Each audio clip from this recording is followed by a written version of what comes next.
మరికొన్ని crime news ను brief గా చూద్దాం. నిజామాబాద్ జిల్లా బోధన్ మండలంలో దారుణం జరిగింది. ఇద్దరు వ్యక్తుల్ని అతి దారుణంగా హతమార్చారు దుండగులు. ఇద్దరి తలపై మోదీ గొంతు కోసి చంపేశారు.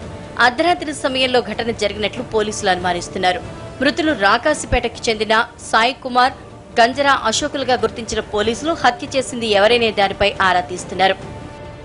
జగిత్యాల జిల్లా ఇబ్రహీంపట్నం మండలం వేములకుర్తి గ్రామంలో ఓ కామాంధుడికి దేహశుద్ధి చేశారు స్థానికులు. మైనర్ బాలికపై గ్రామ సర్పంచ్ భర్త సత్యం అత్యాచార యత్నానికి పాల్పడ్డాడు. కులపెద్దల పంచాయతీలో కామాంధుణ్ణి అందరూ నిలదీశారు. ₹1,00,000 ఇస్తానని శీలానికి వెలకట్టడంతో ఆగ్రహం చెందిన మహిళలు అతన్ని చితక్కొట్టారు. సికింద్రాబాద్ వారాసుగూడలో వృద్ధురాలి మెడలో 3 తులాల బంగారు గొలుసు లాక్కెళ్లిన కేసులో స్నాచర్లను పట్టుకున్నారు పోలీసులు. నేరాలు చేసి జైలు శిక్ష అనుభవించి వచ్చిన మోహన్ ఈ చైన్ స్నాచింగ్ కేసులో ప్రధాన నిందితుడు. అతడి నుంచి 3 తులాల బంగారం స్వాధీనం చేసుకున్నారు. మామూళ్ల కోసం వ్యాపారులను బెదిరిస్తున్న రౌడీ షీటర్ ని సికింద్రాబాద్ తూకారం గేట్ పోలీసులు కటకటాల్లోకి పంపారు. పీడీ యాక్ట్ పై జైలుకు వెళ్లి వచ్చినా మార్పు రాకపోగా డబ్బుల కోసం వ్యాపారులను బెదిరించాడు రౌడీ షీటర్ యాదగిరి. పోలీసులకు ఫిర్యాదులు అందటంతో అతన్ని అరెస్ట్ చేసి జైలుకు పంపారు.